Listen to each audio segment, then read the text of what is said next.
Open, outspoken, it's ophthalmology off the grid, an honest look at controversial topics in the field. I'm Blake Williamson.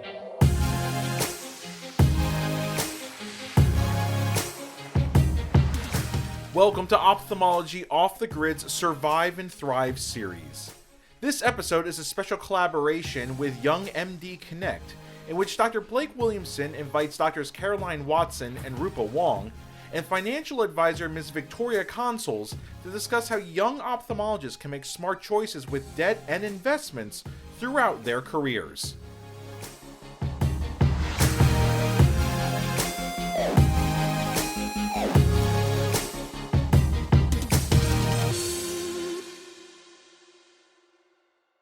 Support for this podcast comes from Bryn Mawr Communications.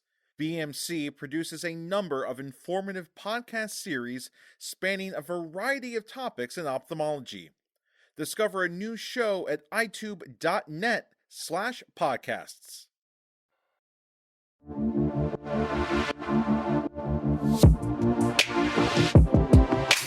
I'm so happy to be here tonight. It's always so fun to do these workshops, just because I feel like it's always answering or speaking to real world questions that those of us that are just getting started out or in training have.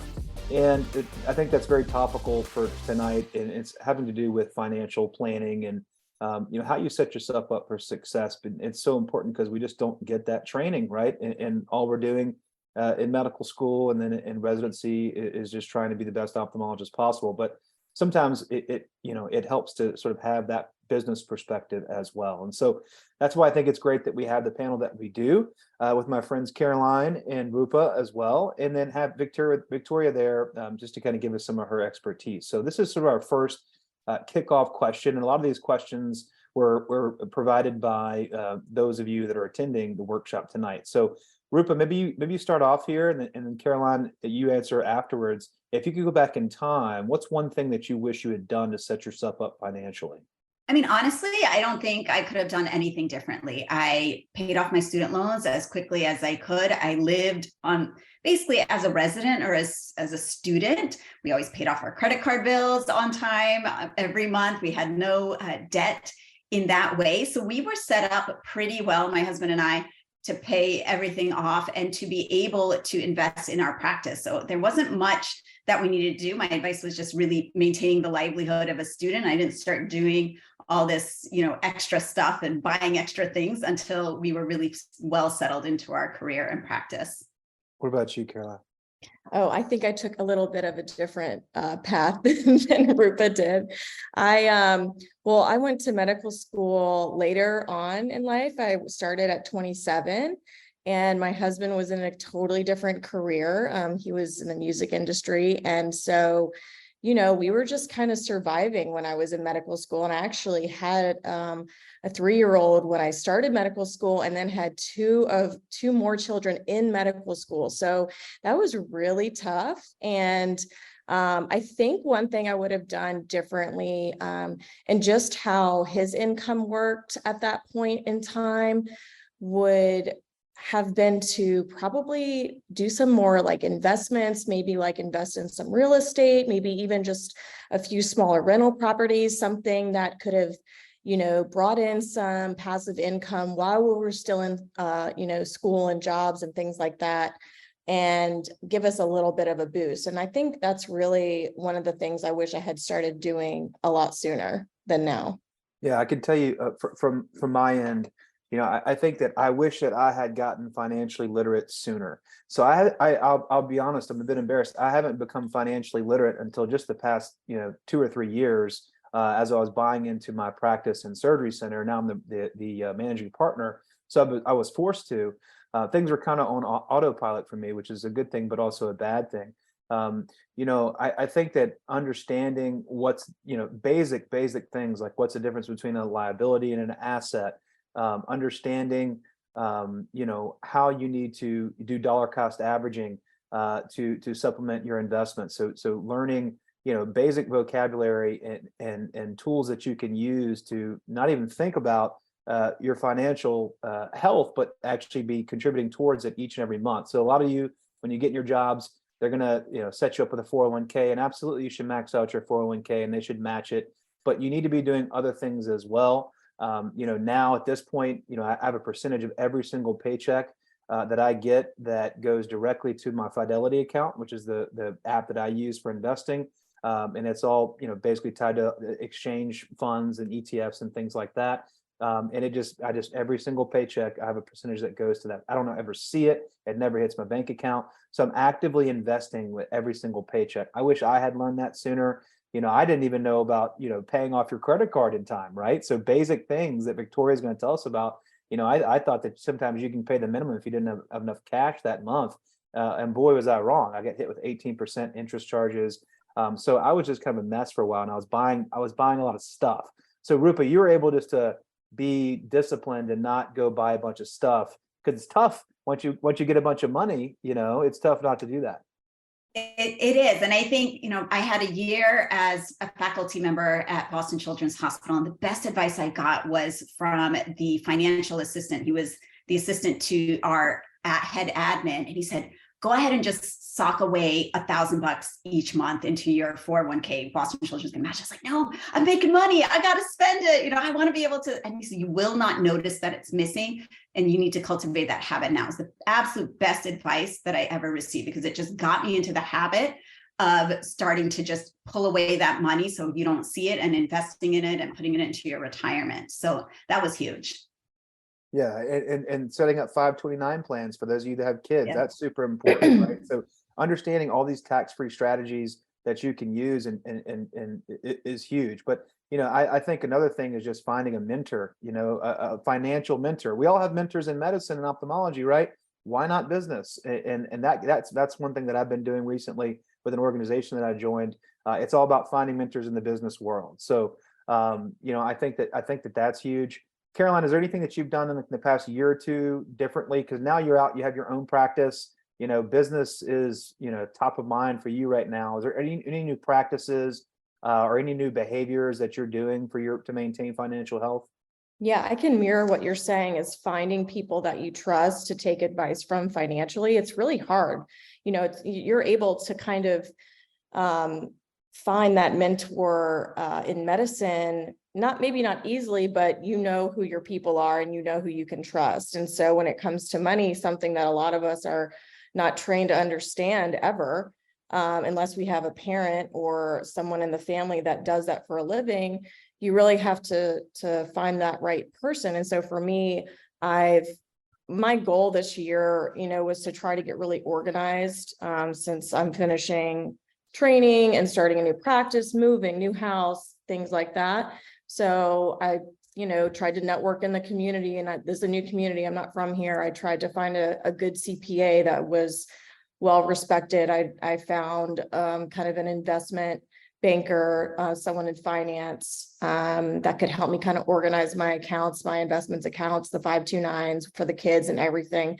And that's really taken a lot of stress away from me, because I feel like I was trying to control all of it when I really probably don't have the skill set to do that right now. I'm going to learn, obviously, as time goes on, but finding the right people you can trust to help you stay organized, kind of point you in the right direction, tell you where to put the money, how much, I just really needed a little bit of guidance, and it really made a big difference. Yeah, my mentor recently told me, he said, yeah, poor people buy stuff, middle-class people buy liabilities, and wealthy people buy assets. And understanding what those three things are has been really life-changing for me. But finding someone that can kind of, show you the path, show you the way, is huge. But don't just buy stuff. Understand what assets are. Make sure you're maxing out, your 401k. Make sure that you're contributing to any other Roths or any other retirement plans that you can each month without looking at your paycheck. And finding that mentor is so big. So, and I think that Caroline, you're going to walk us through your financial responsibility during training. Sure. So as I mentioned, in medical school, it was very challenging, especially with babies and children and a husband who traveled a lot. As I made my way towards the end of medical school, things kind of shifted around. Debt management, it was challenging, it was tough, but it got better with each stage of training. I actually supplemented my income starting the last year of medical school by starting a business that ended up really bridging us through this entire training process. And actually, I made more money from my business from the last year of medical school all the way through my fellowship than I did from medical school and fellowship training, which is just amazing that you can do that at the same time. And, it's just something that I felt like I could handle, and something that just, ended up being really beneficial for our family. And it really did save us several times just over the course of those 5 or 6 years. And, as far as managing the finances, at that point, it was just surviving. And we moved 3 or 4 different times during those stages. So it was really tough in that last phase when I was in fellowship. I actually lived separately from my family, from my husband and 3 children. And so, we're kind of paying double for everything. So that business and the fellowship income. And then, it came with a few little financial perks, like getting paid to take call and kind of getting involved in industry and really starting to kind of take off doing talks and ad boards and things like that. That really helped supplement paying for 2 different housing situations, just utility bills and things, and travel back and forth. So, it was difficult early on. It got easier in medical school at the end. And then obviously in residency, you're starting to make a paycheck. And then towards the end of fellowship, you really start feeling like you're getting ahead and actually on top of things rather than trying to play catch up all the time. Yeah, I think that being able to find time to do something while you're actively in school or in training is amazing. A lot of people don't have the access or the thought to kind of put that forth. And the business that you did was unique to what you already know, which I think is good. I think if you're going to do something during that critical time, make sure it's what you know. Like, I don't know if I'm in the middle of like residency training, if I would recommend like trying to become like a real estate investor, right? Unless that's something that you really know about or you have family in it or something like that. But the business that you were doing made a lot of sense because you were already in it. You already knew the business. And I think that, the same goes true whenever you get out and start practicing, like trying to do things that you already know about. For instance, consulting, right? Speaking for different companies, things that you believe in, that's totally in your wheelhouse. Or, maybe setting up some type of management company that can oversee other practices in your area, and you can show them best practices, how to grow their business. Again, that's something that's sort of in your wheelhouse. So I think that finding that is huge. Rupa, have you been able to, look into that as well? Like, is there other things that you do that have anything to do with ophthalmology that you're involved in financially? So when I was, same like Caroline, when I was in medical school, beginning first year of med school all the way through residency, I actually tutored, and I went to med school in New York City. So I was tutoring a lot of these private high school kids on the Upper East Side. I was making $150 an hour, which is probably more than I make as a pediatric ophthalmologist. So it I paid all my expenses. I had a scholarship in college. So I was able to really supplement, I came out with very little loans because I was able to work through med school and residency, and it didn't require an inordinate amount of time. And I was, like you said, I was tutoring AP Chem, AP Physics, AP Bio, stuff that, most of us know like the back of our hands. So, and it was fun and it was interesting for me to do it. So it gave me a little bit of a break from med school and from residency. So that was a great thing to do. Ad boards are a little harder for pediatric ophthalmologists. There aren't that many of them. So we can't really, that's not so much of an option for us, but there's so many different avenues to be able to pursue, which is always exciting to explore. Yeah, and I think that the other thing I'd say is that use your time during training to start to train yourself to be financially literate. You're learning so much about everything else. Maybe that's when you read those books. Okay, Victoria, we're going to turn it over to you here. You're our expert. Talk to us about debt management for the working professional. Thanks, Blake. Well, thanks for sharing all of that, both Rupa and Caroline and Blake. And I think it's so important to be open about this, right? And help create stories that we can share with each other and trust in each other and help kind of share our lessons we've learned along the way. So here you'll see an example of just a life cycle of doctors, and you may experience some version of this along the way, starting with the protection stage, really developing in your career, kind of getting your footing. And then when you start to build wealth, and you can focus on paying down student loans and debt, and then really focus on kind of the later stages of your wealth accumulation and transitioning through your legacy. So it's a very developmental career stage, and understanding how to deal with your finances along the way is so important, because each varies in its own way. When we talk about financial planning and your own personal financial planning, it's all unique to each individual, but it's really goal-based. So I always encourage people to just sit down and write your goals down. If you're dealing with just your finances, then just focus on you and what's important to you. If you have a partner or a family, then those goals are also important, but just understanding them.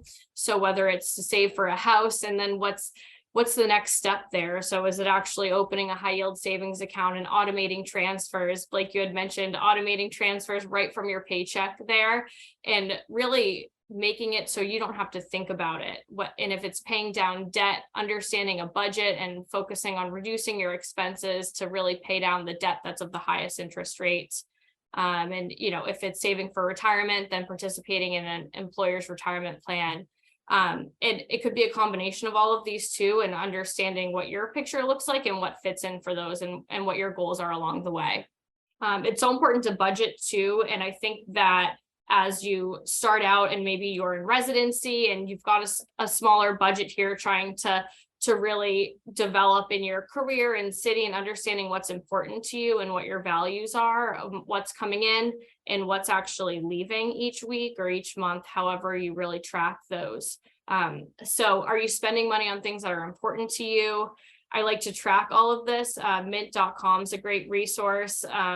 Seeing at the end of each month is what left, do you find value in what's left your account and what you spent your money on? And if not, what could you change? And looking at, okay, do I have a surplus, and what do I want to do with that? And it goes back to your goals that we talked about a minute ago.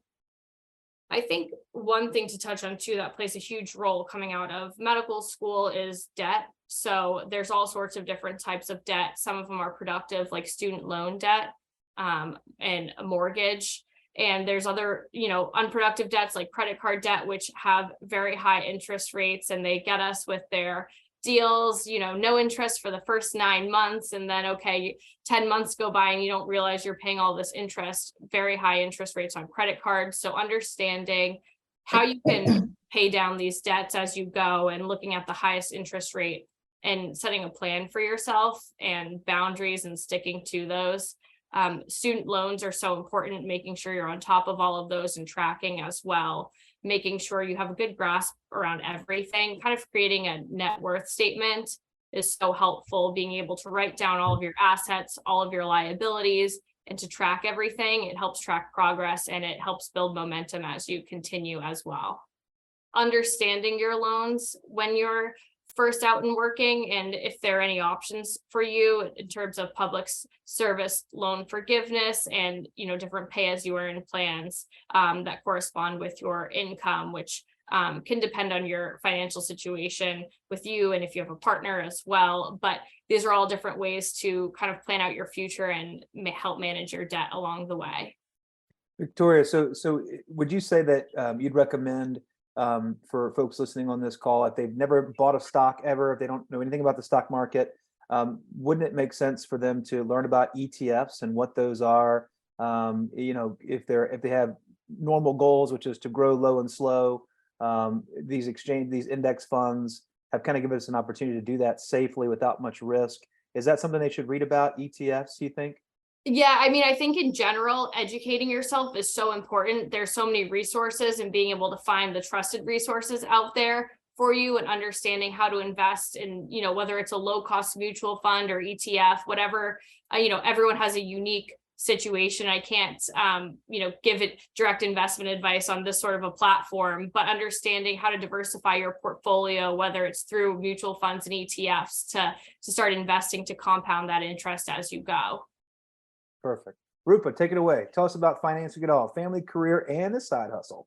And a side hustle, all of it. All right. So I finished fellowship back in '07. My husband was a year behind me. And many of you probably know ophthalmology fellowships, at least back then, I don't know if it's changed, they actually paid less than during your residency. So I carried him. I was a sugar mama when I had my 1 year faculty appointment at Boston Children's. And that's when we decided we wanted to purchase our practice. I can't divulge exactly how much it cost, but it was between $500,000 and $1 million. So for people that are just finishing training, that is a lot of money. And we had not one single asset to our name. We had one, actually not true. I had a Dodge Neon car that I bought on Craigslist for $3,000. That was the only thing that we owned. We rented an apartment. We didn't have a mortgage. We had nothing. And very little in our savings account. My husband had probably about $100,000, which we completely emptied to be able to pay for our wedding and pay for our practice, which were happening both in the same year, 6 months apart. So it was a very stressful year, 2008. And the way to get the loans, it was hard. We tried several banks. And I think, honestly, my best advice would be to go for the smaller community banks where you might have a little bit more of just being within the community. They might know you. That's going to be your best bet compared to, especially if you're trying to get a loan straight out of practice where you don't have any history of being able to start a successful practice. They don't know if you can bring patients into your door. They don't know if you're going to be a good business owner, and you have no assets. I didn't have, we had no car or house or anything to speak of that they could take as collateral, but writing a really good business plan. And I spent months, basically every day for like 6 weeks, writing a solid business plan, going through the numbers, and then presenting it. We were able to get a loan from our community bank. And I think the other thing is also just thinking outside of the box a little bit. This guy that retired wanted us to buy his practice. He'd gone through this so many times and he was ready to retire. So he actually financed it for us, a large portion, $500,000 of it. He financed at a 7% interest rate, which is not that great, but it's all we could get. So between that financing, between a bank loan that we were able to get and my husband's $100,000, all three of them enabled us to buy the practice. And then we were left with $0. And we moved to the highest cost of living state in the country, which is Hawaii. It tops California. And you don't think about that when you are in training, where you want to go. Everybody wants to live in LA or New York, or those are great places, or maybe come out to Hawaii, but you have to consider the cost of living, because then the only option we had was to go live with my mother-in-law when we were newlyweds, and we saved our money. And, for 6 months we just saved. And again, we pulled this like crazy multiple loan situation, because we were lucky. It was December of 2008. I know you guys might have been born at that time, but December of '08 is when the market really tanked, and more the housing price, we found a housing price. Now, median home price in Hawaii is $1.1 million. That's the median home price. So we found, which was nuts to think that would be the first house we ever purchased, but it was something that was such a good price. It was $1.6 million, which is makes me crazy to think about it, but it dropped $1 million in price. So we knew that this was a great buy. And again, we just cobbled together. The bank did 2 loans for us to be able to pay. So we only put 5% down to be able to pay for our home. And there is a lot of fear with that. You don't know when you're coming. I didn't know business management. We didn't know how much. I did my business plan, but are we actually going to be able to, are the patients going to stay with us? Are we going to be able to retain this? We were both in it together. Neither of us had an extra income. My husband wasn't working as an employed person somewhere else. This was it, all in. So that's a little scary, but I think when you really fall back on your skill set and your training and the fact that you're good, you're smart, you've gotten to where you are, then you can just put that fear aside and go for it. And obviously going forward with, like Blake is saying, doing all the research, learning. You guys like to learn. We all like to learn.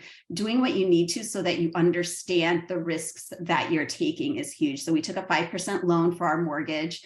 And then we were able to pay off at least that first small loan within about 3 years. That's how long it took us to pay that loan off, and then, still have the mortgage. So it's a lot. I mean, it's very different for us because we're an extremely high cost of living area. I can't buy real estate. Real estate's really difficult to buy in Hawaii because it's all protected Hawaiian land. So the things that we have to do are slightly different. So when Blake and Caroline were talking about finding a mentor, I think it's really helpful to find a business mentor within your community, because someone from the middle of the United States is not going to be able to speak to the economic challenges that I face here in Hawaii. So I think it's really important to find someone in your community. And then diversifying my career, I've always just been a big fan of, all right, I can't buy real estate because it's like $6 million to buy a property. So how can I earn money where it's not time versus, trading my time for dollars? Because I want to be able to make a little bit of extra income while I'm sleeping. That's my goal. So, and that's where social media has helped me build business to my practice without paying anything. And then there's ad income from YouTubes and all of that stuff. So we can talk more about that later too. That's it in a nutshell. I love it. I love that you're the sugar mama too. But I always ask Yes, my dad, I was. I always ask my dad, who's an ophthalmologist, to say, what did you want to be if you weren't going to be an ophthalmologist? And he says, a rich woman's boy toy. So thank you for being so honest, Dad.